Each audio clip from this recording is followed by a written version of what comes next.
ఒక రకంగా ఓటర్లకి తమ ఓటు హక్కును ఎవరి వైపుగా వినియోగించుకోవాలి, ఎవరి వైపుగా తాము నిలబడడానికి ఇది డిసైడింగ్ రోజు.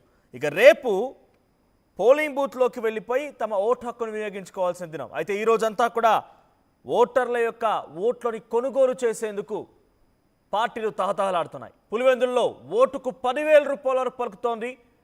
8,000 రూపాయల నుంచి 10,000 రూపాయల వరకు పంచుతోంది టీడీపీ. ఇటు ఓటుకి 3,000 నుంచి 5,000 వరకు వైసీపీ కూడా పంచుతున్నట్టు తెలుస్తోంది. ఇక టీడీపీ వైసీపీ మధ్య హోరాహోరీగా ఈ పోరు కొనసాగుతోంది. జగన్ ఇలాకాలో ఎలాగైనా గెలవాలని చెప్పి టీడీపీ ప్రయత్నం చేస్తోంది. సో ఈ నేపథ్యంలో ఓట్లని కొనుగోలు చేసే ప్రక్రియ కొనసాగుతోంది. 50% కన్నా ఎబో ఓట్లని ఎవరైతే కొనుగోలు చేస్తారో వారిదే గెలుపు అని భావించినటువంటి ఆ రాజకీయ పార్టీలు 50% ఎక్కువగా ఉన్నటువంటి ఆ ఓట్లను కొనుగోలు చేసేందుకు ప్రయత్నం చేస్తోంది. సో మెజారిటీగా అక్కడ ఉన్నటువంటి ఓటర్లంతా కూడా ఈరోజు డిసైడ్ చేసుకోవాల్సిన రోజు కంటే కూడా ఏ వైపు నుంచి ఎవరు డబ్బులు తీసుకొచ్చి ఇస్తారని చెప్పి చాలా ఉత్కంఠగా ఎదురు చూస్తున్నారట. సుమారుగా 10,601 ఓటర్లు ఉన్నారు. మొత్తం 6 గ్రామ పంచాయతీల పరిధిలో పులివెందుల జెడ్పీటీసీకి సంబంధించి ఈ ఉప ఎన్నిక కొనసాగుతోంది.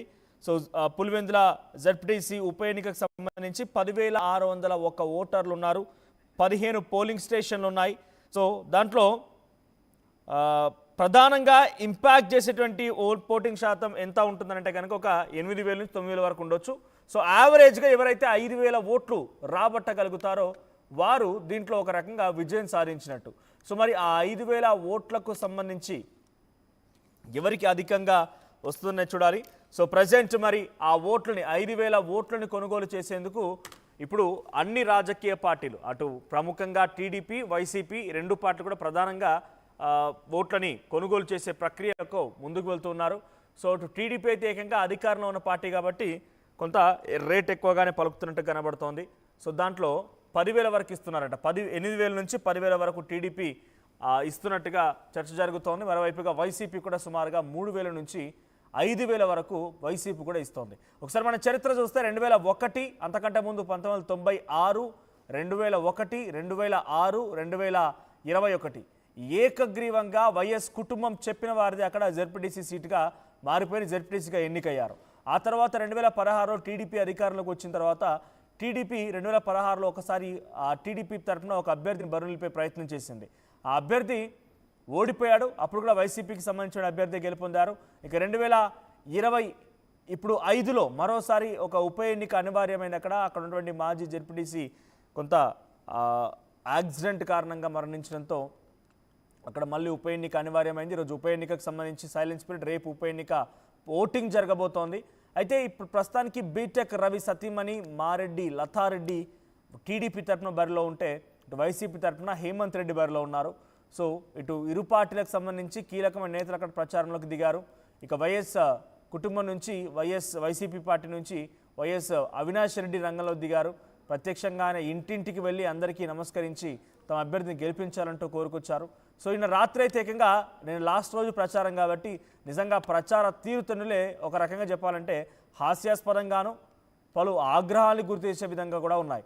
సో నిన్న జగన్మోహన్ రెడ్డికి సంబంధించినటువంటి వ్యతిరేకంగా కొన్ని పోస్టర్లు వెలువడాలు, మరీ ముఖ్యంగా బాబాయిని చంపారు అని అంటూ పులివెందుల జెడ్పీటీసీ ఉప ఎన్నికలకు సంబంధించి ఖైదీల మాదిరిగా జైల్లో ఉన్నటువంటి ఖైదీల మాదిరిగా డ్రెస్సులు ధరించి కొంతమంది యువకులు అక్కడ నృత్యాలు చేశారు, అక్కడ ఆటపాటలు చేశారు. బాబాయిని చంపిన వారు ఏ రకంగా మీరు మళ్ళీ ఓటేస్తారు, బాబాయిని చంపుకున్నారు, కుటుంబాలకు రాజకీయం కోసం కుటుంబాన్ని హతమార్చిన వారు మీకే న్యాయం చేస్తారంటూ ప్రచారం చేసింది టీడీపీ. సో ప్రస్తుతానికి రాజకీయం మొత్తం కూడా హీట్ ఎక్కింది. ఇది ఒక ఉప ఎన్నిక అంటే సాధారణమైన జెడ్పీటీసీ ఉప ఎన్నిక కాదు, ఒక రాష్ట్ర వ్యాప్తంగా కీలకమైనటువంటి నియోజకవర్గానికి సంబంధించిన ఉప ఎన్నికగా మారిపోయింది. సో ఒక నియోజకవర్గ ఎమ్మెల్యే ఉప ఎన్నిక ఉన్నటువంటి ఒక తారాస్థాయి హై టెన్షన్, ఒక సస్పెన్స్ మొత్తం కూడా పులివెందుల జెడ్పీటీసీ ఉప ఎన్నికలో కొనసాగుతోంది. మా ప్రతినిధి ఏపీ ఇన్పుట్ ఎడిటర్ కృష్ణమోహన్ సిద్ధంగా ఉన్నారు. ఎస్ కృష్ణమోహన్, సో ప్రజెంట్ పులివెందులో ఎటువంటి హై టెన్షన్ కొనసాగుతోంది? ఓటర్లను కొనుగోలు చేసేందుకు రాజకీయ పార్టీలు ఏ రకంగా ప్రయత్నాలు చేస్తున్నాయి? ఇంతకీ ఏ రకంగా అక్కడ అమ్మకాలు జరుగుతున్నాయి? అంటే ఓట్లని కొనుక్కునేటువంటి పరిస్థితి ఏ రకంగా ఉంది? ఏ రకంగా రేట్లు కనబడుతున్నాయి? అప్డేట్స్ ఏంటి?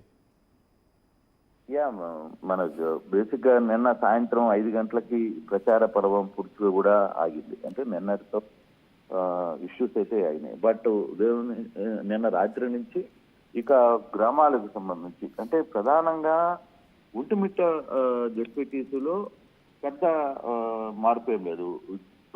సరి సమానంగా 2000 రెండు పార్టీలు పంచుతున్నాయి. కానీ ఈ పులివెందుల వచ్చేసరికి పులివెందుల జెడ్పీటీసీకి వచ్చి మాత్రం పెద్ద ఎత్తున కొన్ని గ్రామాలకి వైసీపీ 3 నుంచి 5,000 రూపాయలు పంచే ప్రయత్నం చేస్తుంటే టీడీపీ అధికార పార్టీ కాబట్టి 8 నుంచి 10,000 వరకు పంచే ప్రయత్నం చేస్తుంది అన్నది. కానీ టీడీపీ 5,000 కంటే మించకూడదు అని అనుకున్నప్పటికీ కూడా ఇక లాస్ట్ సమయం అంటే చివరి సమయం వచ్చేసింది. ఇక రేపే 24 గంటల్లో పోలింగ్ ఉంది. మరోవైపు తుమ్మలపల్లి, అలాగే అచ్చవెల్లి, ఎర్రపల్లి, తర్వాత నల్లకొండవారిపల్లి, నల్లపురెడ్డిపల్లి, ఎర్రబల్లి, మల్లికార్జునపురం, చంద్రగిరి ఇటువంటి ఏరియాస్ లో అంటే బేసిక్ గా కొంత గతంలో చూసుకుంటే ఈ మండలం 4,000 పులివెందుల మండలం 4,300 అది ఇదంతా కూడా పులివెందుల రూరల్ కిందకి వస్తుంది. 4,000 ప్లస్ వైకాపాకి ఉంది.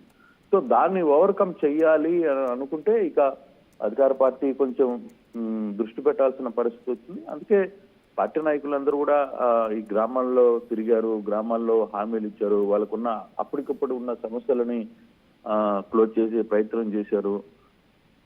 కొంతమంది నాయకుల్ని ఎక్కడికక్కడ కలుపుకునే ప్రయత్నం చేశారు. వైకాపా నుంచి కొన్ని ఇప్పుడు చంద్రగిరిలో లేకపోతే ఈ కొత్తపల్లిలో నాయకులు వైకాపా నుంచి టీడీపీకి కొంతమంది వెళ్ళిపోయిన పరిస్థితి ఉంది.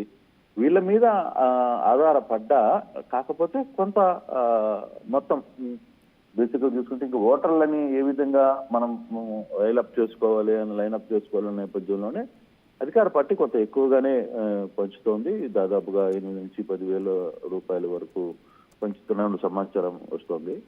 బేసిక్ గా వాళ్ళు కూడా ముందు 5,000 అనుకున్నారు. బట్ కొంత పరిస్థితులు లాస్ట్ మూమెంట్ కి వచ్చాయి. ఇక చావో రేవో అన్న పరిస్థితుల్లో డెఫినెట్ గా ఈ వ్యవహారాన్ని అయితే సీరియస్ గానే చేస్తున్నారు. అంటే కృష్ణమోహన్, ఈరోజు సైలెన్స్ పీరియడ్, ఓటర్లందరూ కూడా తమ ఓటు హక్కుని ఎవరి వైపుగా వినియోగించుకోవాలి, ఎవరు తమకు న్యాయం చేయగలుగుతారన్న రకంగా డిసైడ్ చేసుకోవాల్సిన దినం. కానీ ఈరోజు నాకు తెలిసి ఈ ఓటర్ల యొక్క పంపకాలు, ఓట్ల కొనుగోలు విషయంలో రాజకీయ పార్టీలు తహతహలాడేటువంటి ఈ విషయాన్ని గమనించిన తర్వాత వారు ఎవరికి ఓటేయాలి దానికంటే కూడా ఎవరు ఎంత ఇస్తున్నారన్న రకంగా పెద్దగా ఆసక్తిగా ఎదురు చూస్తున్నట్టుగా ఉంది. ప్రజల రియాక్షన్ ఏంటి? ఈ స్థాయిలో ఓట్లని కొనుగోలు చేసేందుకు రాజకీయ పార్టీలు తయారవుతుండగా పబ్లిక్ రియాక్షన్ ఎలా ఉంది? బేసిక్ పబ్లిక్ డబ్బులు ఇస్తే ఎవరు వద్దంటారు? మనం బేసిక్ గా ఇప్పుడున్న రాజకీయ పార్టీల్లో ఓటర్లు కూడా డబ్బులకు అలవాటు పడ్డారు. బేసిక్ గా ఇది అవునన్నా కాదన్నా రాజకీయ వ్యవస్థలో ఓటర్లు డబ్బును తీసుకోకుండా ఓటు వేసే పరిస్థితులు లేవు. ఇప్పుడు పరిస్థితులు పూర్తిగా మారిపోయి వాళ్ళు 3,000 ఇచ్చారు, నువ్వేంది 2,000 ఇస్తున్నావు అని అడిగి డిమాండ్ చేసి మరీ డబ్బులు తీసుకునే పరిస్థితులు ఉన్నాయి ఎక్కడైనా సరే. అంటే వాళ్ళు కూడా ఏం చెప్తున్నారు, రాజకీయ నాయకులు విపరీతంగా సంపాదిస్తారు, వచ్చిన తర్వాత అధికారంలోకి వచ్చిన తర్వాత వాళ్ళని అసలు మమ్మల్ని పట్టించుకోరు, వాళ్ళకు అవసరం ఉన్నప్పుడే అంటే మాతో అవసరం ఉన్నప్పుడే వాళ్ళని కూడా బెండు తీయాలి అనే యాంగిల్లోనే హోటళ్ళు కూడా ఉన్నట్టు కనిపిస్తుంది. ఏం మొహమాటం పడకుండానే డబ్బులు తీసుకునే విషయంలో ఎక్కడికక్కడ డబ్బులు అడిగి మరీ తీసుకునే ప్రయత్నం అయితే చేస్తున్నారు. అంటే 90% ఓటర్లకి డెఫినెట్ గా ఈ పంపకాలు అయితే జరిగిపోతున్నాయి. రాత్రి నుంచి స్టార్ట్ అయింది, ఈ మధ్యాహ్నానికి అంతా కూడా క్లియర్ అయిపోతుంది. ఇక సాయంత్రం నుంచి ఆ ఓటు ఎవరిని తీసుకెళ్ళాలి, ఏ ప్రాంతానికి కావాల్సిన అవసరాలు ఏంటి, అక్కడ ఉన్న వాళ్ళని వాహనాల్లో తరలించాలా, లేకపోతే ఆటోలో పెట్టాలా, లేకపోతే ఏ విధంగా తీసుకెళ్ళాలి అనే దాని మీదనే దృష్టి.